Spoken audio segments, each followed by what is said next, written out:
Servus, Glück auf und herzlich willkommen zum weiteren FC Bayern München Talk. Leute, Spiel gegen Paderborn in Paderborn. Setzen wir eben um. Direkt rein hier in die Statistik-Schublade. Erstmal hier den Süßstoff weg. Wie sieht das denn aus hier im Hintergrund, ne? Steht da hier vor der Bayern-Fibel, Alter. Das ist groß, ey. Gut, 3-2 gewonnen. Spiel ganz komisch einzuordnen irgendwie für mich. Spiel war eigentlich gut, ja, erste Halbzeit, wir haben auch gut angefangen. Paderborn hat mitgespielt, war super anzugucken, war nicht mal so ein, wir stehen mal mit 11 Mann hinten drin, ne? Fand ich sehr angenehm zum Gucken. Wir hatten auch genug Chancen, ja, gerade ich weiß nicht, was der Levi heute hatte. Alter, das ist die erste Chance danach, weil ich weiß nicht, was es war. Ein paar Minuten, hammermäßig. Auch der Gnabry, Alter, was der versemmelt hat. Alter, ey. Naja, was soll man sagen, ne? Okay, Statistik, ja. Wie zu erwarten, 36% Ballbesitz, wir haben 63%. Für ein Auswärtsspiel, ja, wir haben 60% der Zweikämpfe gewonnen. Das ist beachtlich, ja, aber da sind wir eigentlich immer sehr stark, auch wenn das kaum jemand glaubt. Ihr seht, Schüsse insgesamt, Paderborn 10 wie 18. Wie gesagt, Paderborn hat echt schön mitgespielt, war okay. Zu den Toren komme ich gleich. Man sieht es auch, 11 Ecken, 11:5 Ecken, aber gut, die Ecken waren nicht wirklich gefährlich, was Paderborn da auf die Beine gestellt hat. Wie gesagt, Paderborn hat gut mitgespielt. Die Schüsse aufs Tor, ja.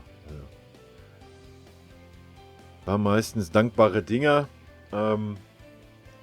Das Tor hat er natürlich gut gemacht, das erste, ja. Das war okay. Wir waren aber auch wirklich, nachdem der Hernandez raus war, die rechte Abwehrseite echt, aber bitte den Davis da irgendwie einen Vorwurf machen, bitte. Das ist eigentlich ein Offensiver, ein junger Jost. Der sich auch noch reinfinden musste erstmal und das haben sie gut ausgenutzt, die Paderborner. Ansonsten, das zweite, ja, keine Ahnung, was der Neuer da gemacht hat, Leute. Weiß ich auch nicht. Schieben wir es mal aufs Alter. Ja, keine Ahnung. Muss er auf seine Kappe nehmen. Fertig. Muss man einfach so sehen. Ansonsten, wir hätten natürlich das ein oder andere Tor mehr machen müssen sogar, ja, gerade erste Halbzeit. Gnabry. Ja. Was mir nicht gefallen hat. Also erstmal, ich kann ihn ja jetzt nicht irgendwie hier zerreißen, weil er hat eine Vorlage gegeben und ein Tor gemacht. Aber Rückwärtsbewegung war null, Alter. Wirklich null. Ab und zu ist er mal so Alibi-mäßig so 10 Metern Sprint nach hinten angezogen. Generell die Offensive. Coutinho dasselbe. Coman auch dasselbe. Bis sie den in der Champions League nicht erlauben können. Und werden sie wahrscheinlich auch nicht machen. Aber die Rückwärtsbewegung von der Offensive, ja, war Note 6. Also da hat keiner Bock gehabt, irgendwie mit zurückzulaufen. Es war sehr oft so, dass sie über die Seiten gekommen sind, die Paderborner. Man sieht es ja auch an den Werten, 13 Flanken, die 11 Ecken haben sie ja auch hauptsächlich über die Seite rausgeholt. Das lag natürlich immer daran, dass der Verteidiger da alleine stand, ja. Weil, wie gesagt, die Jungs außen einfach keinen Bock hatten, mit zurückzuarbeiten. Fand ich sehr bedenklich. Hatte uns zwischenzeitlich auch mal kurz vor Probleme gestellt. Und was man auch gesehen hat, schön, was Stimmung in so einem Stadion, ich meine, Paderborn ist jetzt, ist Paderborn, ja, ist halt so ein Dorfverein. Aber allein was da durch Stimmung, die Mannschaft dann noch trotzdem nochmal gepusht wurde, gerade nach dem Tor und dann auch nochmal nach dem zweiten Tor. War schön anzusehen, Fußball und ja, wie gesagt, es war schön und Respekt an Paderborn, dass sie nicht hinten reingestellt haben. Und ja, wenn unsere Leute nicht mit nach hinten arbeiten, ja, dann kriegen wir halt auch 2 Gegentore. Wohl das zweite Mann, ja, wie gesagt, das geht auf Neujahrskappe. Wenn ich loben möchte, weil ich auch gerade sehe hier Ballkontakte, seht ihr nicht, wegen der Cam, Ballkontakte. Boateng! Was geht? Alter, ich habe ja oft genug auf Boateng draufgehauen. Er war heute echt stark. Er war heute echt souverän. Er war heute der ruhende Pol da hinten, muss ich sagen. Auch der Süle war mir ein bisschen hektisch zwischendurch heute. Und der Boateng war ganz abgeklärt, hat auch mal einen Sprint angezogen, hat auch mal nach Hause gefahren. Also Boateng hat mir heute richtig gut gefallen. Boateng, wenn man Noten mal sagen würde, will ich auf jeden Fall heute mal eine 2 gönnen. Ja? Dem Süle eine 3. Süle war gewohnt souverän, aber der Boa hat mir heute ein bisschen besser gefallen wie der Süle. Kimmich, ja, da sind wir wieder bei der Diskussion halt, die wir eigentlich immer führen in meinen Talks. Thiago und Kimmich waren irgendwie, weiß ich nicht, zusammen ein Sechser. Du hast von beiden nichts gesehen. Ja, der Einzige, der irgendwie vorne in Erscheinung getreten war Coutinho.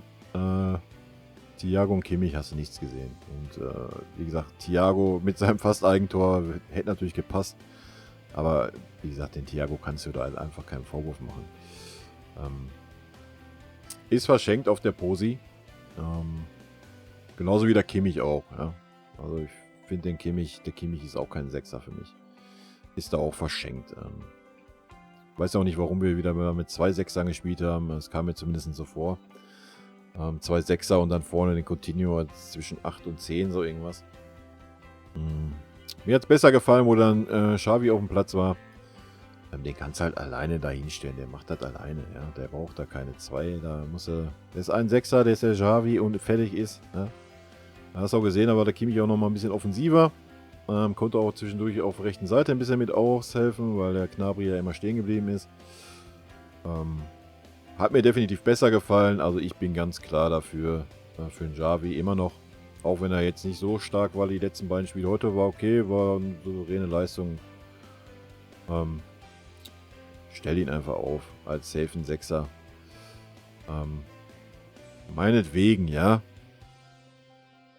Kannst du einen Kimmich oder einen Goretzka da annähern. Die müssen halt dann in der Defensive mal ein bisschen nochmal ordnen, ja.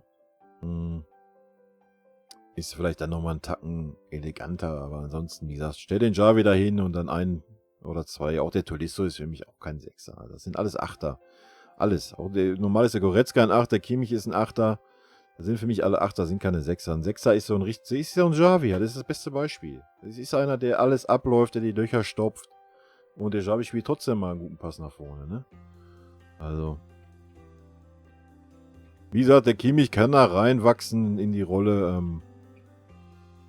Aber wenn, dann muss er auch da der Alleinige sein. Und wie gesagt, mit dem Thiago da zusammen. Aber ich komme in jedem Talk auf selber und ich meine, hey, das war heute Paderborn, ja.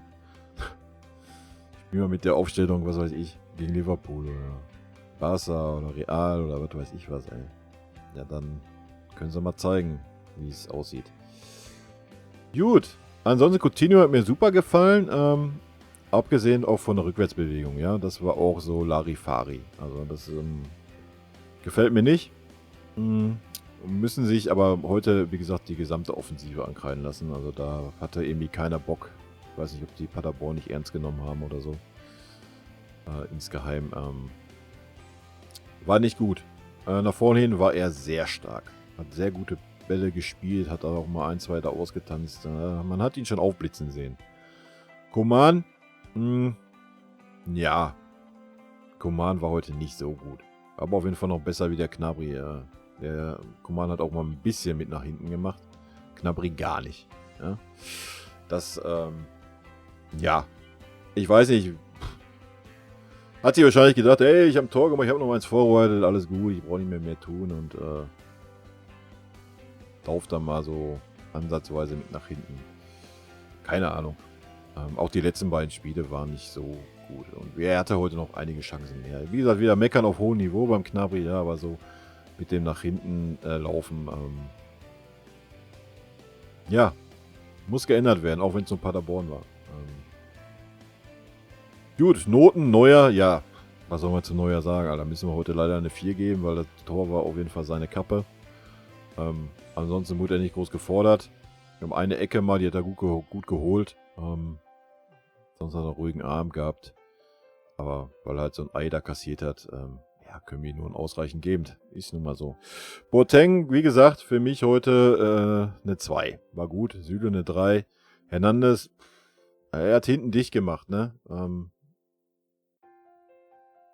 Nach vorne, ja, man ist halt so ein Alaba gewohnt, ja. Und deswegen tut man sich da schwer. Also eine Defensive ist er auf jeden Fall stärker wie der Alaba. Nach vorne ist er auf jeden Fall schwächer. Das muss man einfach so sagen. Aber es war heute nicht so schlecht. Ich würde ihm so eine 3 minus geben. Ja. Pavard war eine souveräne 3. Thiago, ja, ich fand ihn heute auch nicht so schlecht. Der gute eine Pass, aber sonst hat er jetzt nicht so eine Harakiri drin gehabt, wie sonst immer. Würde ich auch eine 3 geben. Coutinho, wie gesagt, eine 2 mit Minusbalken, weil einfach keine Rückarbeit da war. Coman, ja, Coman eine 3. Er hatte wenigstens auch nur noch ein bisschen mit zurückgemacht. Ne? Gnabry kann ich auch nicht mehr wie eine 3 geben. War für mich nur befriedigend, weil er halt 0 Rückwärtsgang hatte. Wirklich 0. Kimmich, ja, das war halt zwischen 2 und 3 irgendwas. Ist mir jetzt nicht groß im Gedächtnis geblieben. Ja, zweite Halbzeit hat er nochmal gut vorne ein bisschen Dampf gemacht. Ja, komm, sind wir mal großzügig, hauen wir mal eine 2 raus, wa? Levi war heute eine 3, weil er ein Tor gemacht hat, sonst wäre es eine 4 gewesen. Levi war irgendwie auch nicht so wirklich, ja, weiß ich nicht. Vielleicht hat er keinen Bock gehabt, war ein bisschen gehemmt, war ein bisschen windig und kalt. Und das erste Ding hat er legendär versemmelt, ey. Das war schon fast ein Frank Mill. Ja, mein Gott. Wie gesagt, meckern auf hohem Niveau. Ja, also gefährdet war der Sieg nie. Ja, nicht falsch verstehen, der war echt nie gefährdet. Du hast auch immer noch das Gefühl gehabt, wenn wir wollen, legen wir nochmal einen Gang zu und setzen Nummer 1 nach. Ganz kurz zu den Auswechslungen. Erstmal Lob an Kovac, ja, habe mich auch oft genug beschwert. Heute hat er gleich mal in der Halbzeit reagiert. Beim Hernandez wohl, weil er angeschlagen war wohl zu gezwungen. Thiago habe ich, ja, war jetzt nicht so schlecht, aber da musste halt auch was geändert werden, weil die beiden da, ich weiß auch nicht, mit den 2 Sechsern da auf der Position, das hat einfach irgendwie nicht so gepasst. Da war ich auch ganz beim Kovac und wie gesagt, Xavi ist für mich wie Müller bei Van Gaal, ne? Xavi spielt immer bei mir. Würde immer spielen. Auch gegen Paderborn oder auch gegen eine Mannschaft, die mit 11 Mann hinten drin steht. Xavi wird bei mir immer spielen. Weil du kannst mit dem Xavi dann halt auch hinten einfach auf Dreierkette schieben, ne? Wenn du den Xavi hast, geht der Süde und der Boateng, oder wenn der Hernandez dann für den Boateng spielt, gehen die hinten auf Dreierkette und die Außenverteidiger können direkt mit vorne reinschieben und auch vorne bleiben. Die müssen dann nicht noch Rückwärtsarbeit mitmachen, da reicht, wenn du die 3 Jungs da hinten hast. Ja, bisschen schade, dass die Taktik nicht angewandt wird. Denke ich, wäre bei uns, bei unserem Club, zumindest in der Bundesliga, eine Sache, die ja, locker in 90% aller Spiele geht. Ne? Deswegen verstehe ich das nicht so ganz. Also. Gut, das Thema hatten wir zu Genüge. Wie gesagt, das Spiel 3-2 sieht eng aus, ja. Oder hört sich eng an, wenn man es nicht gesehen hat. Auch von den Statistiken her sieht das schön aus für Paderborn mit ihren 10 zu 18 Schüssen und 13 Flanken, wir nur 10 Flanken und 11 Ecken, wir nur 5 Ecken. Aber ja, der Sieg war nie in Gefahr. Also ich habe nicht eine Minute mal das Gefühl gehabt, dass da irgendwie was schief gehen könnte. Wie gesagt, es war zwischendurch mal, halt Paderborn eine gute Phase gehabt, da war noch das Stadion da, war die Stimmung da, war gut. Habe mich gefreut für Paderborn. Ich mag so Underdogs, vor allem auch, weil die sagen, wir hauen jetzt hier nicht 10 Mille auf Pump rein oder sowas oder holen uns 20.000 alte Säcke, sondern die spielen mit der Mannschaft, die auch aufgestiegen ist. Und gehen den Weg, der jüngeren Spieler und so weiter für kleines Geld. Ja. Sehr sympathisch. Ja, und war ein ansprechendes Spiel. Tut mir ein bisschen leid, dass wir nur einen Punkt haben und da unten rumeiern, aber gut. So viel zum Spiel. Wie gesagt, gibt nicht so viel zu sagen. Ich weiß gar nicht, wie geht es weiter für uns. Wann ist schon wieder Champions? Ja, wann ist Pokal? Ist auch bald, ne? Mal eben, Leute. Spielpläne. So, ja, Tottenham geht schon los, ne? Dienstag, wa? Ja, Dienstag. Ja, Tottenham hat auch gerade irgendwie so eine leichte Krise, ne? Läuft auch nicht bei denen rund. Bin ich mal gespannt. Danach haben wir Hoffenheim zu Hause. Ja, bitte, die muss er wegknallen. Dann haben wir Augsburg, muss er weghauen. Dann haben wir Piräus, ja, muss er auch weghauen. Dann haben wir Union, muss er erst recht weghauen. Dann spielen wir in Bochum. Bochum ist tot, Alter. Tut mir echt leid. Ich mag den VfL, aber da geht ja gar nichts mehr. Muss er weghauen. Dann spielen wir in Frankfurt. Ja, das ist dann mal so die erste Herausforderung wieder am 2.11. Also einen Monat lang muss eigentlich knallen, jetzt Sieg um Sieg. In Tottenham, klar, kannst du auch mal verlieren mit ein bisschen Pech, wenn die einen guten Tag haben. Kannst auch unentschieden spielen. Aber ansonsten alles andere musst du wegknallen. Bis im November, dann hast du Frankfurt, da kannst du so ein bisschen zum Wach werden, ne? Da werden sie ein bisschen gefordert. Dann haben wir zu Hause Piräus in der Champions League. Da können wir uns ein bisschen Selbstvertrauen holen. Und dann haben wir die Dortmunder in München. Ja, also so wie die Dortmunder gerade spielen. Ja. Ne? Sollte das auch kein Ding sein. Aber mal gucken, wie sich bis dahin fangen die Dortmunder, wie es dann ausschaut. Das ist erst in 5 Wochen, da kann noch viel passieren. Gut, dann in Düsseldorf, in Belgrad, zu Hause gegen Leverkusen. Naja, alles easy peasy. Gladbach, in Gladbach haben wir dann nochmal im Dezember, aber ansonsten sehe ich hier nur Siege eigentlich. Ja? Solange wir nicht wieder irgendwelche Punkte verschenken, aber no? Komm, da muss ich gerade nochmal umzwitschen, Leute. Was geht denn? Hier, das erste Mal diese Saison. Guckt euch an, Leute. Ja, was soll ich sagen? Neben dem VfL Wolfsburg die einzige Mannschaft, die noch kein Spiel verloren hat. Ja, 6 Gegentore, wovon da einige Geschenke bei waren, aber in 6 Spielen, okay, mein Gott. 19 gemacht. Kann man mal machen, ne? Davon alleine Levi 10 gemacht. Kann man auch mal machen. Und ansonsten sind wir schon wieder Erster. Und ich habe den Schalker Sieg nicht erwartet. Dass die Schalker überhaupt hier oben stehen, wundert mich. Auch, dass die Gladbacher hier stehen, wundert mich. Leverkusen wundert mich auch ein bisschen. Klar, hätte man alle 3 erwarten können hier, aber Leverkusen sind ja schon immer so ein bisschen unkonstant. Genauso wie die Gladbacher. Die Wolfsburger hätte ich hier gar nicht erwartet, ja. Gut. Die Dortmunder da mit 11 hätte man jetzt auch nicht erwartet. Die waren ja gefühlt schon Meister. Die haben ja die beste Transferpolitik quasi aller europäischen Ligen gehabt, laut der Berichterstattung. Ja, gönnt euch, Leute, ne? Wir sehen es gerade, was da Sache ist. Ich habe sie auch gelobt, ja, die haben eine gute Transferpolitik gehabt, keine Frage, oder gemacht, keine Frage. Aber reicht halt nicht aus, ne? Und Favre in Dortmund.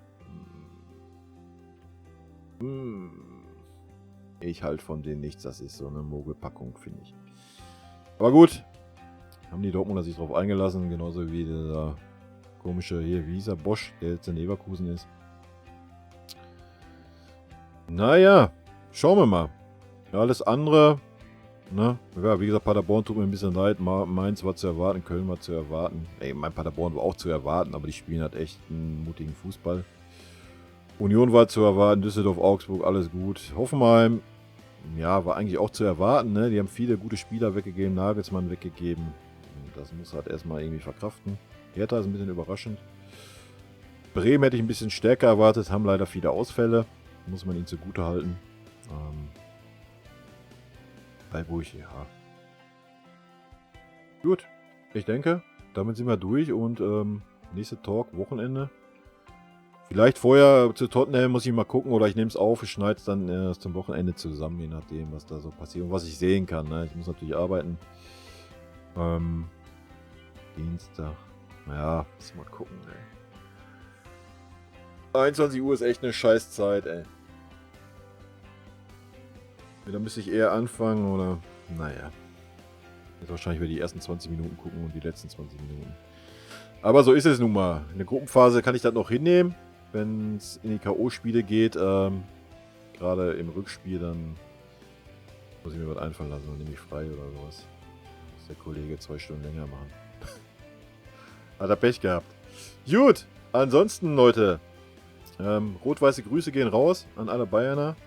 Natürlich auch an alle anderen, die hier Interesse haben. Wie gesagt, haut mir eure Meinung raus, wie immer gerne. Aber, weil ich ja jetzt auch von der Mara gehört habe, ja, kannst ja auch mal antworten, ne? Ja. In der Kommentare da jetzt irgendwie eine große Diskussion aufzumachen, macht ja keinen Sinn. Deswegen könnt eure Meinung raushauen. Ich gehe dann gerne im nächsten Video drauf ein.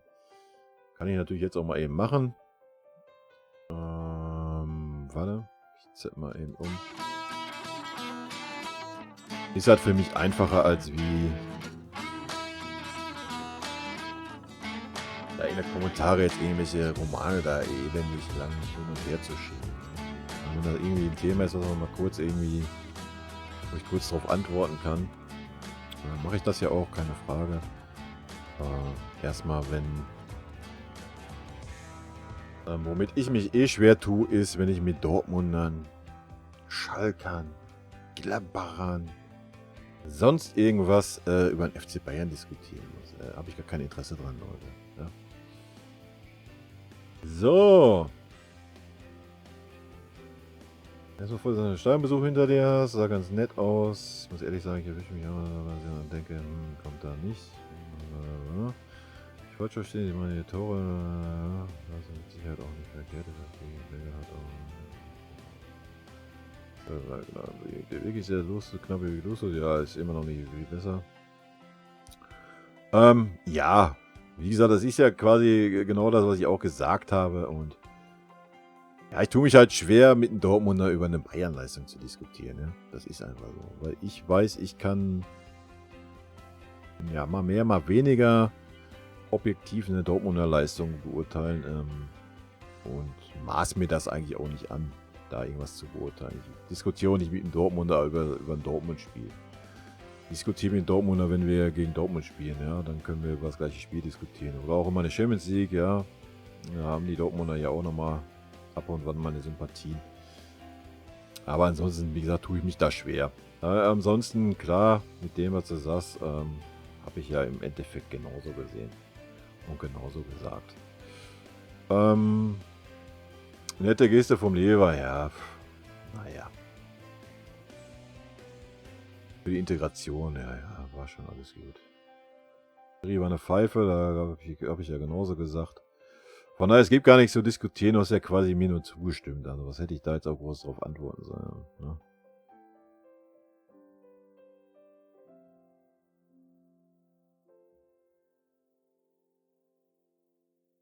Ja, der Kommentator, das war mir schon klar.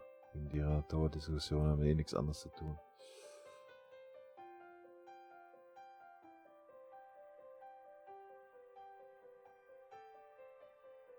Ja, ein Talk wie gesagt, zur Stimmung werde ich mal ein Video machen, aber das kann ich nicht jetzt. Da muss ich. Am besten, wenn ich mal Urlaub habe oder was, da muss ich ein bisschen Zeit für haben. Oder vielleicht nächstes Wochenende oder so. Dieses Wochenende ist ja schon wieder irgendwie. Mache ich gerne mal was zu, wie meine Meinung dazu ist. Ist gar kein Problem.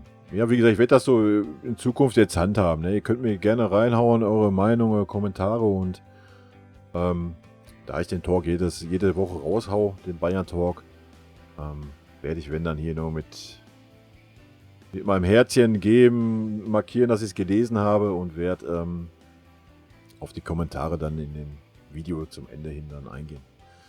So wie ich es jetzt auch getan habe, so werde ich es dann auch weiterhin halten. In diesem Sinne, rot-weiße Grüße gehen raus an alle rot-weißen, blauen, schwarz-gelben und was sonst so rumläuft draußen in der großen, weiten Welt. Haut rein. Bis dann. Männer, Spitzenreiter.